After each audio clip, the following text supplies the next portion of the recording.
tonight we're going to talk a little bit more about solving inequalities. The rest of the week we'll be dealing with inequalities. It'll just get progressively more complicated as we go.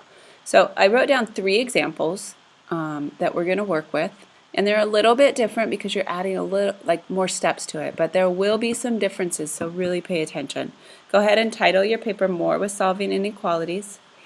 Example 1, 3x minus 2 is greater than or equal to 4.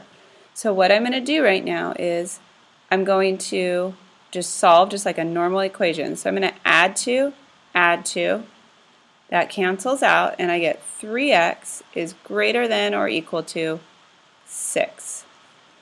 Now I'm going to divide out my 3 because I want to isolate my variable, and I get x is greater than or equal to 2. And now I'm going to graph it. So you worked with that a little bit today.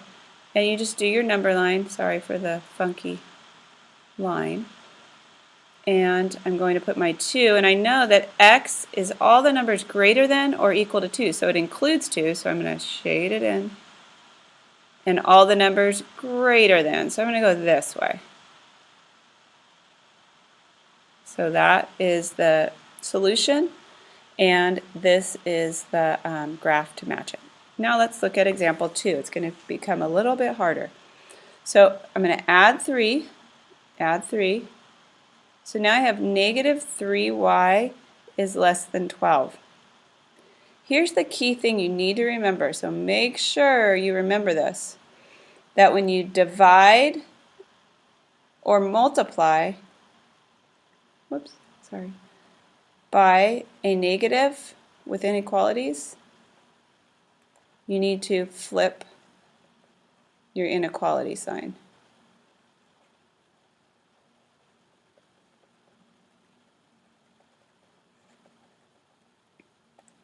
The reason that's true is because you're saying the opposite of 3 times y should be less than 12.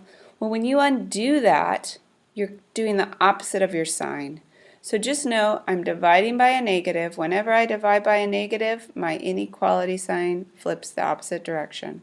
So now I have y is greater than negative 4.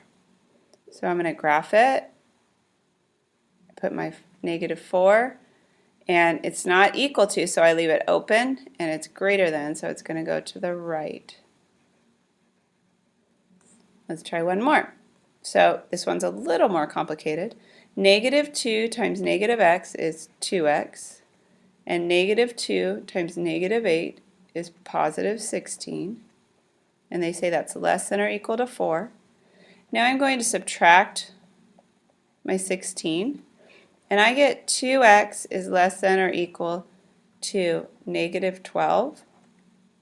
And now I'm dividing, but I'm dividing by a positive, so I keep my sign the same. So my answer is x is less than or equal to 6, negative 6, because remember this 12 was a negative. So there's my answer, and then let me just do a number line. I have negative 6. I'm saying x is all the numbers less than that, and also there's an equal sign, right? So that means I'm going to fill it in. So that's all you need to know tonight. We just added that one component, which you really need to remember. Whenever you multiply or divide by a negative with inequalities, you need to flip the inequality sign.